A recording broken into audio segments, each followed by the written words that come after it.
while at the same time teaches to each and every individual. In his words, I would like to inspire others to come in touch with the divine so that they can live and act from a place of unlimited blissful being. There's also His Holiness Sachinandan Swami Maharaj is a co-founder of the Braj Care charity in India and has been integral in building two spiritual communities in Germany. He teaches at Vrindavan Institute of Higher Education in India and the Bhaktivedanta College in Belgium, and has published several books and dozens of articles and poems. So we would like to welcome His Holiness Sachinandan Swami Maharaj for Hare Krishna TV and for the giving us a chance for Bhagavatam Amrita Utsava. Maharaj is going to speak about the root of devotion and the lessons from the Prachetas. Thank you, Maharaj, for your time. Please take it further. Let me warmly greet everyone. Hare Krishna. It is a great pleasure to share the treasures of the Bhagavatam with you, this time online. And I'm very excited about the subject today, the root of devotion, which is the association with advanced devotees. If you do have any questions while I talk, I encourage you to put your questions in the comments. Jagannath Das, our host, will pick them up and then let me know through my assistant, and then we can engage in some reciprocation, some exchange. Namo Vishnu Padaya Krishna Prashtaya Bhutale Srimate Bhakti Vedanta Swami Niti Namine Namaste Saraswati Devi Gauravani Pracharine Nirvishesha Shunyavadi Vaskatyade Shatarine Sri Krishna Chaitanya Prabhu Nityananda Shri Advaita Gadadhara Shivasati Gaur Bhaktavrinda Hare Krishna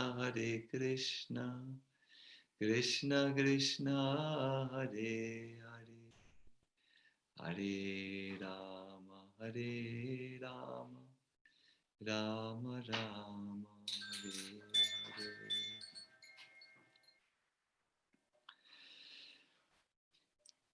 A tree needs a good root in order to grow, and often it is so that the quality of the root describes and defines the health of the tree.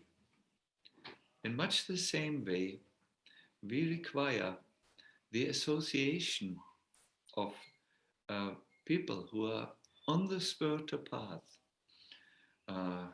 to enliven us and also to nourish us. They give an impetus, an initial impetus to take up the path of bhakti. And while we are on the path, we will experience nourishment from them so that we can go on with strength. I would like to share today with you a very instructive story from the Bhagavatam that throws a very particular and helpful light on association of with devotees. It especially tells us also how we can make it all that it can become. It will help us to, first of all, understand how important the Sangha, the association with devotees, is. And it will help us to understand, to improve our own relationship with devotees. There was a great king, King Prachinabahishat, who had been ordered by his father to populate the universe. At that time, there were not many living beings in the universe. So he therefore had 10 sons, the 10 Prachetas, and requested them to help him to procreate. But the 10 Prachetas were very spiritually oriented. They responded, yes, dear father, we will enter the Grihastha ashram and we will certainly have children, but please allow us that we prepare ourselves properly. We wish to go and meditate for 10,000 years. This was another time with another life expectancy, and perform austerities so that our heart can become pure enough to attract other pure souls into our lives, and then have a good population. As you most probably have heard, the consciousness of the parents at the time of conception is very, very crucial to attract a good person. When there is a disturbance, an over increase of rajas and tamas at the time of conception, a disturbed soul, someone who brings a lot of problematic karma will come. So therefore, in ancient times, it was known that one needed to prepare his or her and her consciousness so that one would call good souls into this, into the family. So the Prachetas asked, give us time to prepare. We want to do austerities. And their father granted them this time. So the 10 brothers went on a journey to find the ideal spot for their meditation and for their austerities. And on the journey, they passed the beautiful lake Manasa Sarovar. It's a lake in the northern part of the Himalayas. It is a beautiful place.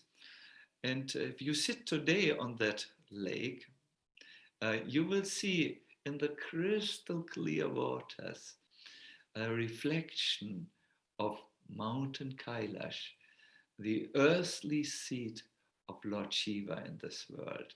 It's a very, very beautiful. The lake, when it is peaceful and there are no strong winds, is transparent. You can see right to the bottom of it, and it is reflecting this snow jewel, or the diamond throne, as Mountain Kailash is variously known in all its pristine beauty. So as they were passing, they heard all of a sudden wonderful music, and they stopped, and then right before their eyes they saw Lord Shiva coming up, because this is his area. And the Lord Shiva was very pleased with the Prachetas. He said, I can see that you are, what is in your mind? you wish to prepare your consciousness by purifying your heart. And I will teach you how to do this. I will teach you a wonderful song called the Rudra Gita, which was originally taught to me by Lord Brahma. By chanting this song, the song of Lord Shiva, you will reach all perfection and at the end, devotion to Lord Krishna. This Rudra Gita, and then he began to sing to them the mantras and the lines of the Rudra Gita. It's a beautiful composition, and I urge every one of my viewers to make yourself familiar with the Rudra Gita. There are three very important sections in the Rudra Gita. It starts with offering respect to the Lord and the various deities of various elements. See, our material body is composed of 5 gross material elements and 3 subtle elements. And each one of this element is presided over by one form of Krishna or an devata. And those who wish to purify their existence, their physical and mental existence, they will call upon and glorify with deep respect these various personalities. And then, after purifying oneself, in the first section, one can concentrate on Krishna. It's what we do when we go to the altar and we offer something to the Lord. We first take a little water and purify our hands, and while doing it, we chant mantras: Om Keshavaya Namaha, Om Naranaya Namaha, Om Madhavaya Namaha, Om Govindaya Namaha. And in this way, we purify our existence. It is done by all. Before they approach the Lord, they will do something to purify themselves. If you make an offering to the Lord, you want to first make sure that it comes from a place of purity. So this is how it starts. Then the glorious form of Lord Krishna is described for meditation. Remember, the Prachetas wanted to meditate for an extended period of time. So Shiva, understanding the heart of the Prachetas, gave them this beautiful song. And at the end, the glories of Bhakti are described. I would like you to become attentive to one extremely important section of that Rudra Gita, because it is very related to today's subject matter, the root of devotion. Lord Shiva sings, Atana Gangris Tava Kirti Tirtayor Anta Vahisnana Viduta Papmanam Pute Shanukrosha Shushat Vashilinam Syat Sangamonukra Eshanastava. I would like to offer you the translation, which Srila Prabhupada says. Now you will have to listen very attentively. It's very important. My dear Lord, your lotus feet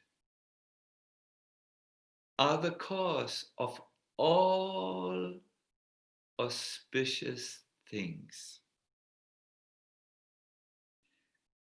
In fact, your lotus feet are the destroyer of all the contamination of sin.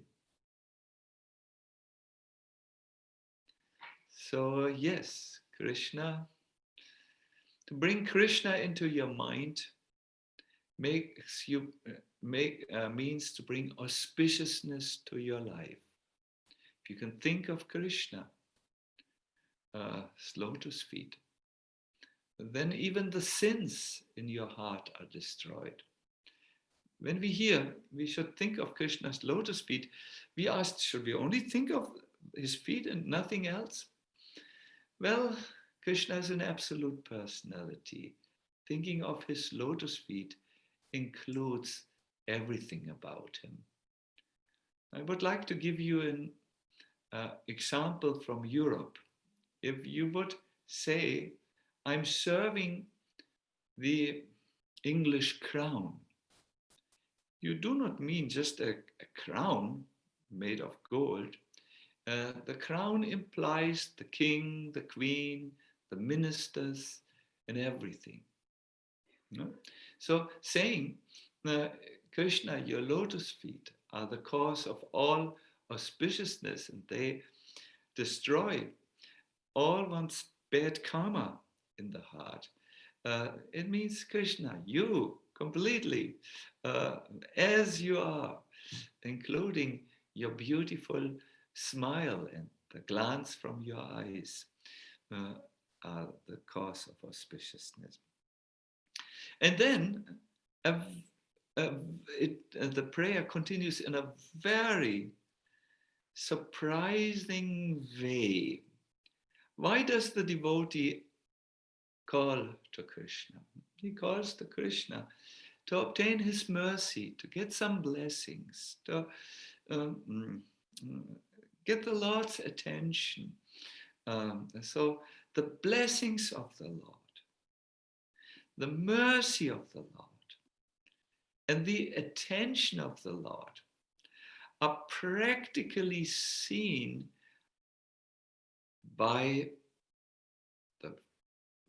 when devotees come into your life. When Krishna is merciful to someone, he sends you devotees into your life. This is how Shiva continues. I therefore beg your Lordship to bless me with the association of your devotees who are completely purified by worshipping your lotus feet and who are merciful to the conditioned souls. I think your real benediction will be to allow me to associate with such devotees. How wonderful.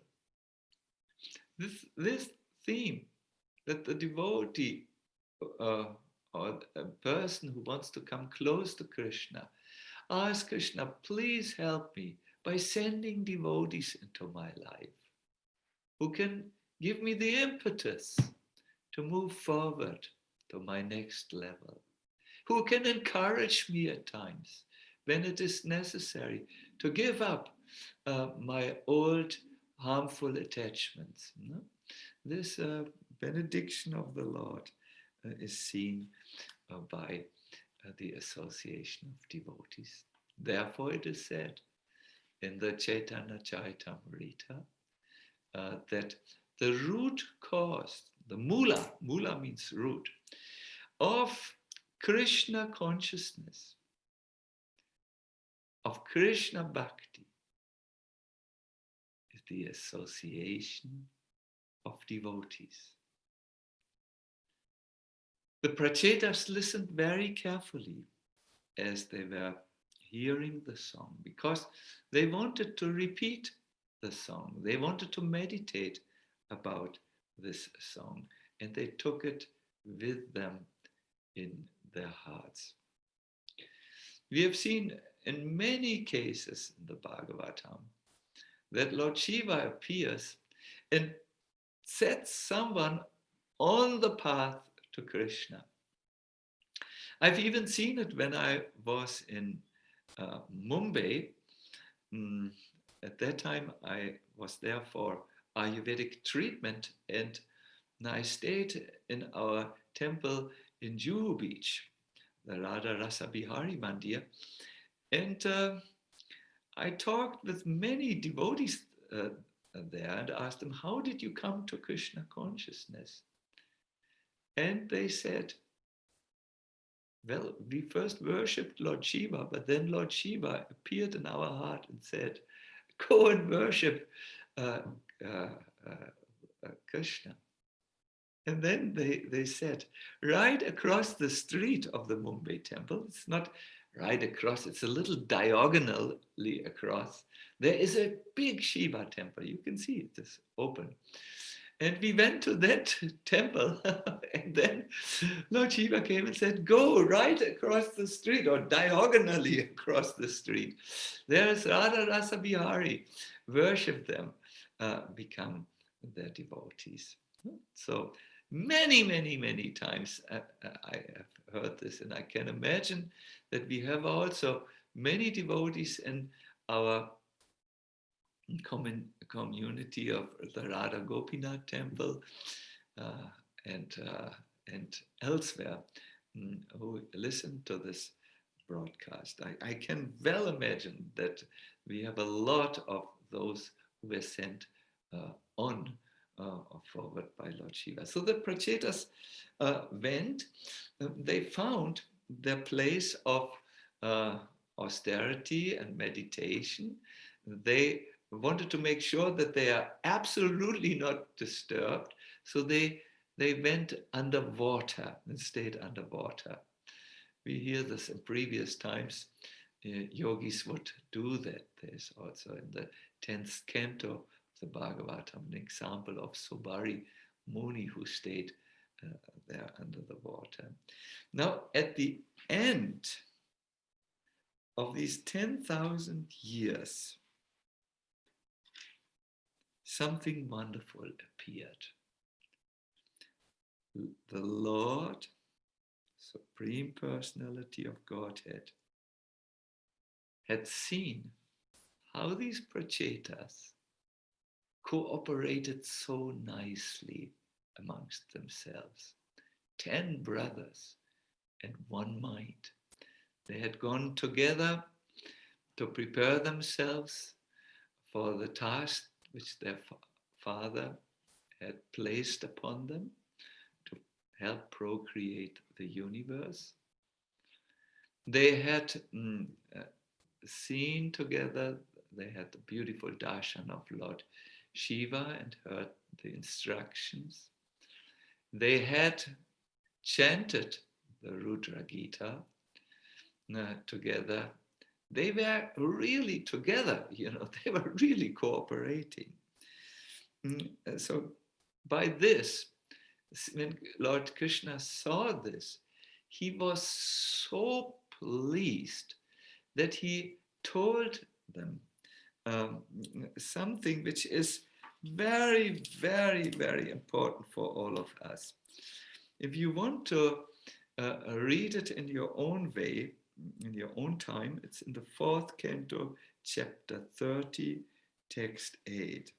I will also recite the Sanskrit for you because it's just so beautiful. Shri Bhagavan Uvacha Varam Vinidvam Bhatram Vo Yujame Nripanandana Sohadena Pritak Dharmas Shtushtoham Suridenava. The Supreme Personality of Godhead said, my dear sons of the King, I'm very much pleased by the friendly relationships amongst you. So pleased I am by seeing these friendly relationships which you have.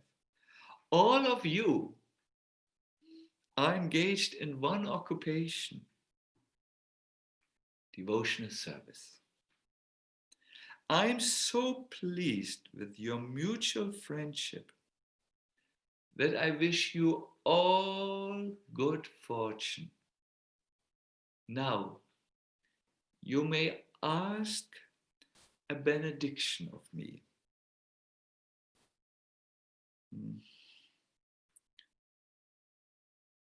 Srila Prabhupada makes a very nice comment to this. See, he addresses the point that in the material world, unity is very, very difficult to maintain, especially in relationships. I think you know how the feelings which were once strong become a little bit weak over time. And the unwanted elements come. So Prabhupada writes how important this unity is. He says, the unity of the individual souls attempting to satisfy the Supreme Lord or rendering devotional service to the Lord. That is real unity. Let me repeat it. The unity of the individual souls attempting to satisfy the Supreme Lord or satisfying, no, or rendering service to the Lord, that is real unity. I always have gone back to this verse because it gives us a reason why we should put our ego on the parking place when we go to the temple and go into the temple without our ego very much dominating, and then have proper association. And the Lord was so satisfied that he actually declared the 10 Prachetas to be role models whom we should remember. Those who remember you every evening or every day will become friendly with their brothers and with all living entities. So this is some Bhagavad Katha which has a strong lesson for all of us. That is, the Lord is so pleased upon seeing that devotees attempt to together serve Krishna, that he is appearing actually. In the 10th canto, we find how group petition, when people come together and then pray to the Lord, actually moves the heart of the Lord. You remember when there was such an imbalance on the planet, the Devat, Mother Earth, actually came to Lord Brahma and asked Lord Brahma for help. Brahma said, I cannot really help you, but let us go with all the Devatas who are all concerned to the Lord in this universe and asked him to come. And then Lord Brahma, with all the Devatas, went to a particular place in the universe, the ocean of milk, and they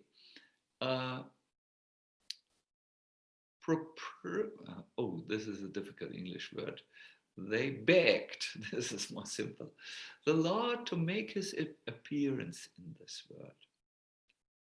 This idea of doing something in the group is also extremely relevant in the main sadhana or spiritual practice in this age of Kali. You have heard that the main sadhana is Sankirtan, glorifying the Lord together in the association of others. In this Sankirtan, this attempt to glorify the Lord, it is possible, says Jiva Goswami, that especially sweet devotional feelings appear. However, there's one condition. The condition is to be humble. Jiva Goswami says this should not be very difficult in the age of Kali, because we are not so qualified in this age, but in this humble state of mind, you can sing together with others, and very delightful devotional feelings appear. Again, we are reminded, no ego, please.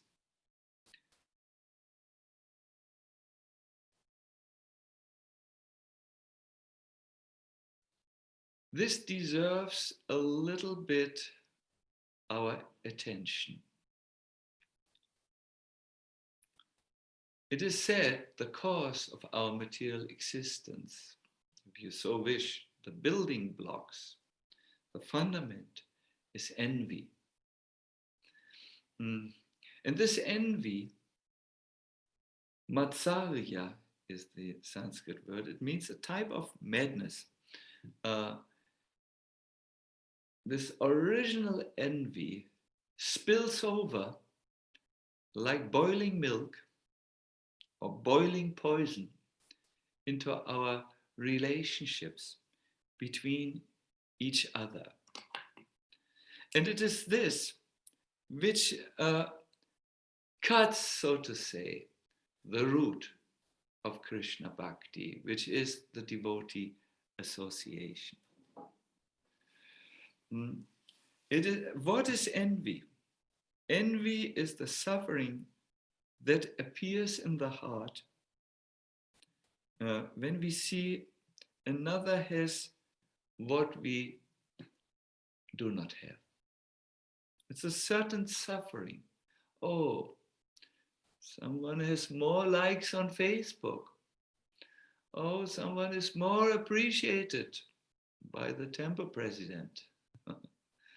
Oh, someone is so much more productive in the devotional service. He gains so much more acknowledgement. The Vishnu Purana says, when you feel distress upon seeing the good fortune of others, this distress is likely to continue until your death. We need to become aware that there is something, there's a snake in our heart, as dangerous as the Kaliya snake, who spreads poison, that is the envy towards others. And as a result of this, we cannot be happy in the association of devotees. And we might even create aparadas in our mind, from which more develops later. And in this way, we cut the root. The root which was so strong in the case of the Prachetas, that not only Bhakti appeared, but Krishna himself appeared right in front of their eyes and blessed them. He said, you may ask me for anything. I'm so satisfied. From this we can understand if there is not the root of devotional service there, that is good association, undisturbed by envy with the devotees. No? Then Krishna is far away. In fact, in the Bhagavatam, this is expressed in the 6th canto, 16th chapter, verse 42. I say this because some of my listeners always like to study the Bhagavatam on their own. The question is risen there. How can a religious system that produces envy of oneself and of others be beneficial at all for oneself and for them? What is auspicious about following such a system? Do you get it? When you follow a spiritual process, and you are not free from envy, the enviousness continues in the heart. What is actually to be gained? By causing pain to one's own self due to self-envy, and by causing pain to others when arouses your anger, O Lord, and practices irreligion. Yeah. Hare Krishna. In the spiritual world, there's just no envy. It's something we have created, a heart disease. I once was very happy finding an extremely relevant part in the Bhagavatam. See, because one of my services is to do kirtan and maybe speak before and during kirtan events, to try to frame the event with some instructions from the Shastras and from the Acharyas, so that it's easy to do it in the right mood. And there is one thing for kirtan devotees. See, envy always is very strong amongst peers. One Mridanga player, for instance, will not be envious on a cook who cooks so good, because cooking is so far away from his range of possibilities that he's pleased when there is a good cook. But the same Mridanga player or drum player becomes very irritated when there is another Mridanga player who's maybe knowing more beats or can play for a longer amount of time, and so on. Envy appears towards peers. Now, in the spiritual world, there are many beings who glorify the Supreme Lord. Of course, his direct associates, like we hear the cowherd boys sing the Lord's glories, and they are absolutely free from this disease. And then there are also birds who glorify the Lord. Yes, everything in the spiritual world, and everyone is conscious, aware. And there is a verse which says, when the bee hums in a high pitch, all the other birds stop their singing. The birds immediately stop because they think, oh, there is a glorification of the Lord. Let us be silent and listen.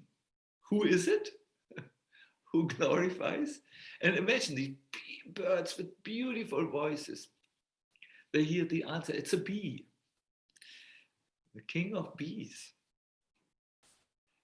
who's qualified because it sits on the garland of the Lord. It is humming, Hari Hari, Hari Hari, by vibrating with its wings. This is equal to the glorification of the Lord. So this is a good mood. There's a small servant, a little bee, but it glorifies the Lord. And the others, they have such a feeling good feeling in the heart, let it glorify. Wonderful, wonderful, wonderful. There is no feeling of derision, looking down. No. Prabhupada speaks about this. In the material world, even an ass, means a donkey, enjoys his own sound vibration. But in Vaikuntha, such nice birds as the peacock, the cuckoo, etc., prefer to hear the vibration of the glories of the Lord from the bees. Why? The special feature of Vaikuntha is there is no question of sense gratification. Oh, now we get another point. Why is envy there? Yes, because you want to have a benefit. You want to have your sense gratification. You want to be in the center. And therefore, there's envy, and one sees another. The Vaikuntha mood and the spiritual mood is, I wish to learn from others. Before I end this Bhagavad Katha, I would like to give you a little exercise, something which you can take with you in your life. I think all of us who listen to this Katha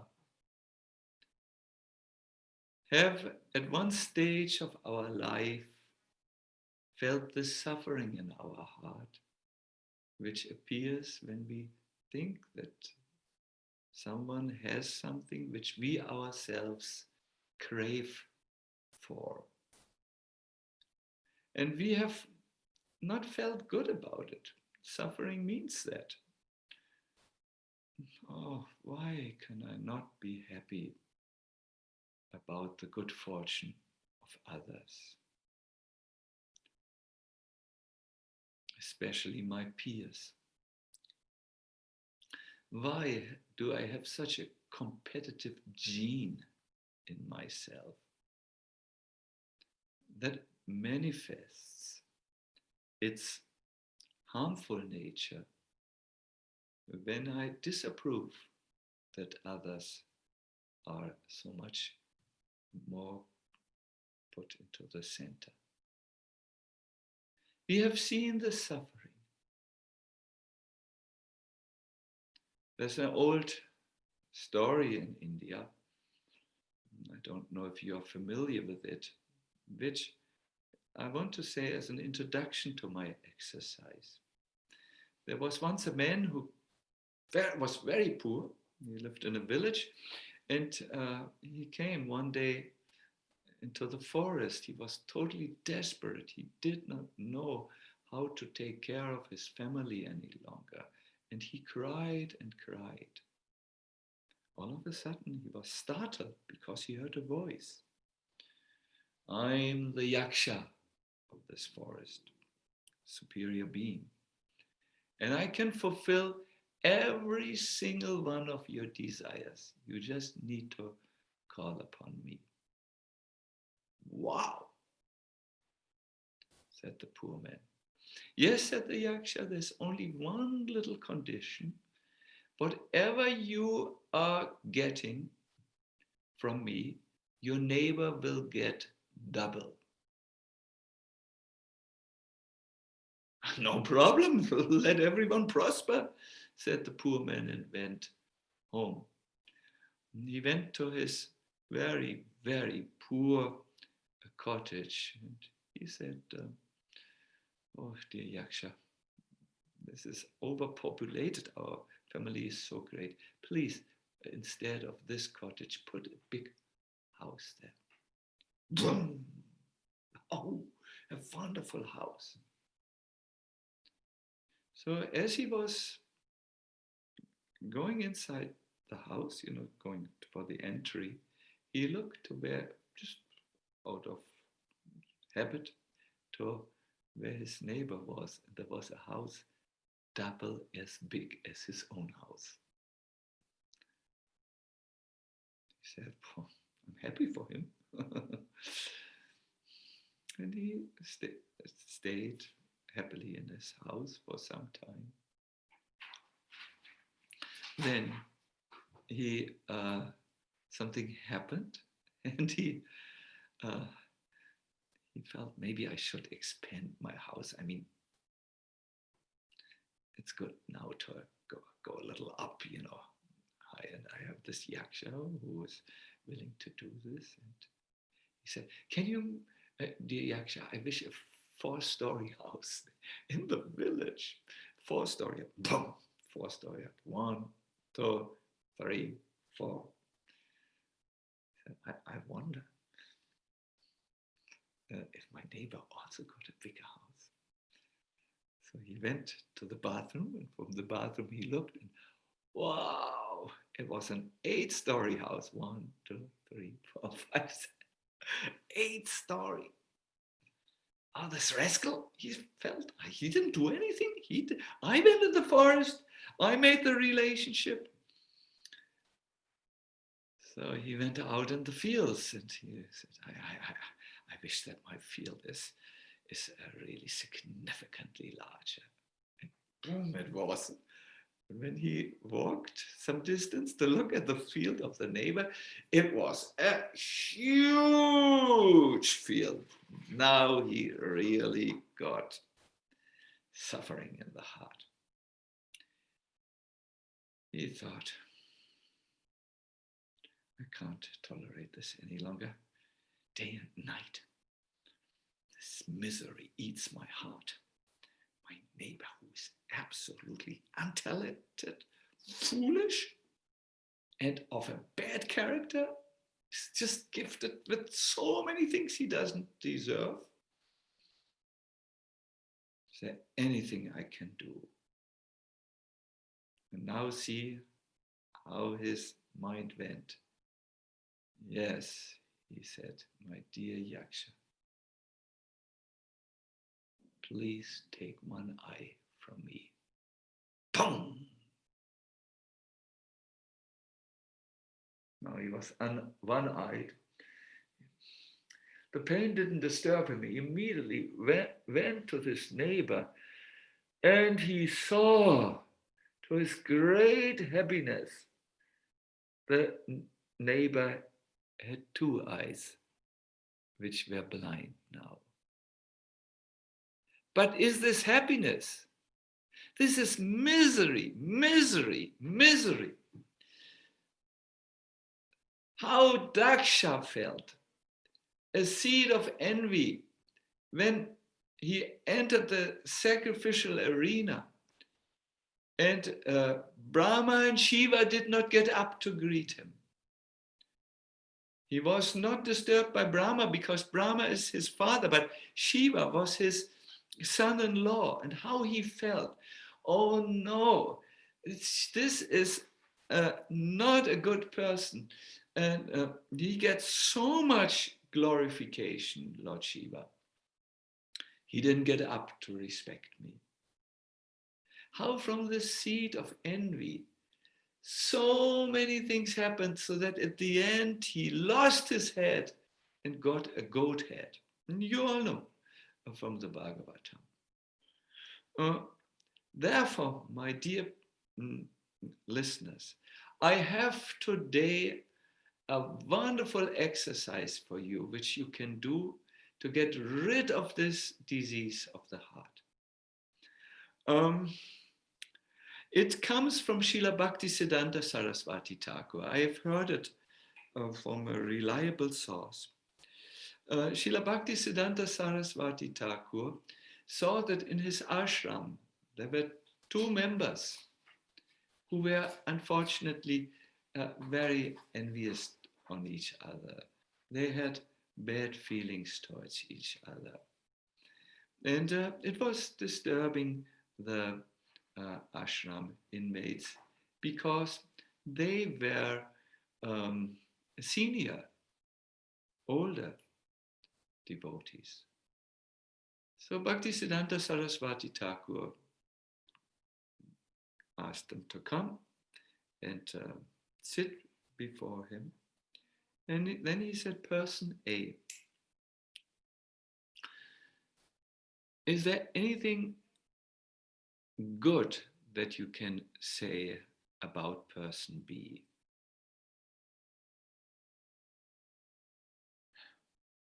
No, said person A. He's a rascal. Not anything good. Well, it's good that he is a vegetarian. He eats vegetarian, non-meat eater. Okay. Person B, is there anything that you can tell that is good about person A? Person B said, no, nothing. I think deeply. Something. Then person B said, at least he sleeps in the ashram. It's a good place for. Okay, person A, then anything good you can find about person B. And they went on and on and on. And at the end, the two who had been envious embraced each other.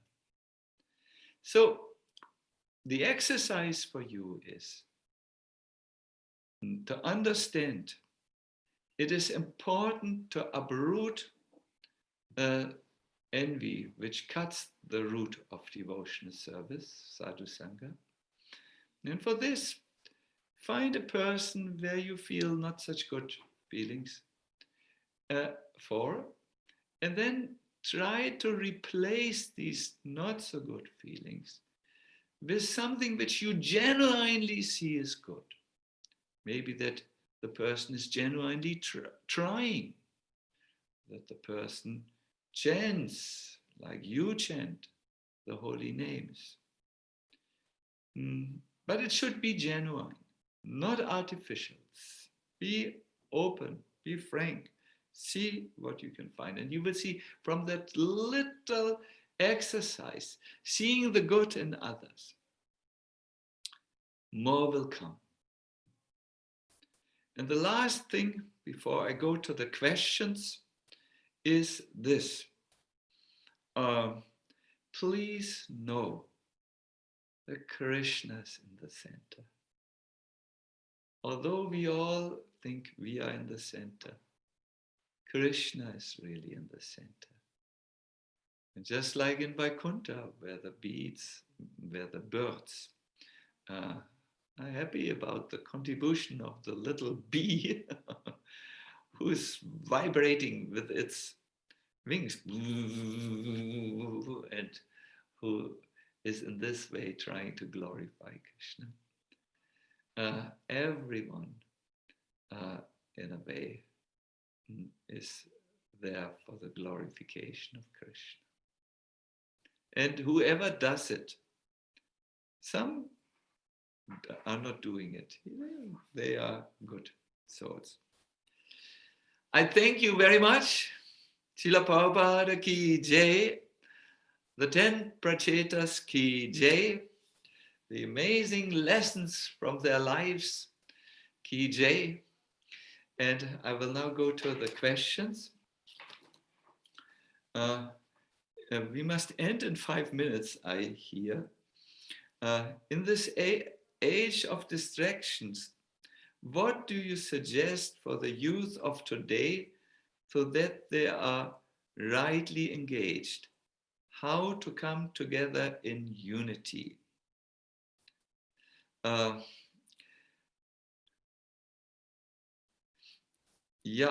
engage young people is not so easy if you do it from the perspective of a grown-up person.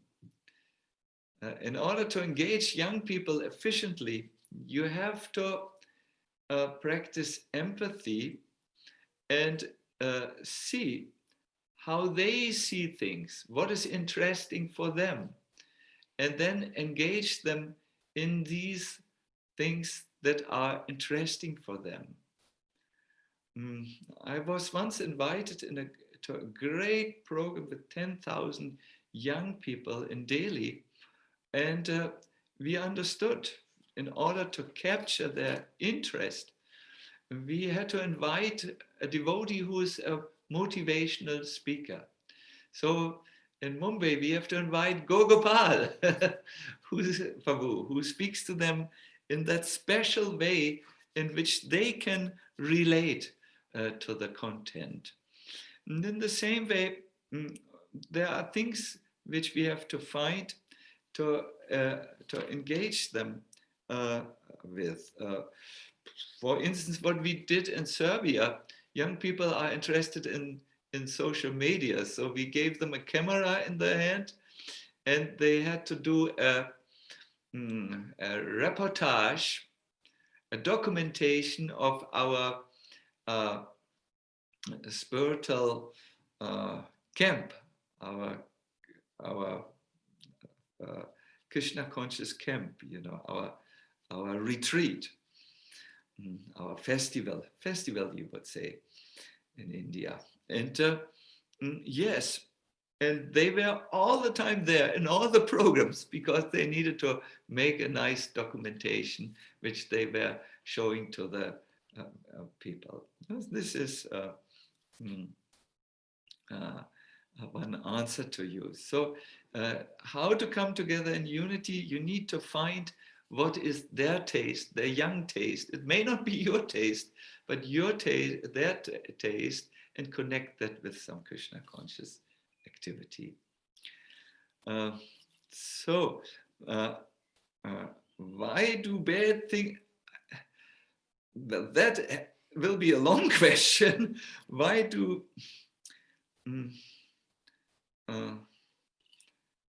if you are a good person and have not done anything wrong, why then do we go through challenges and difficulties? This is there because we have something to learn. We did something, and now this particular unpleasant situation creates an understanding on this more subtle platform to leave this harmful behavior which we have done in the past. Krishna is above all karma. He has not created the law of karma to inflict miseries, but to correct us.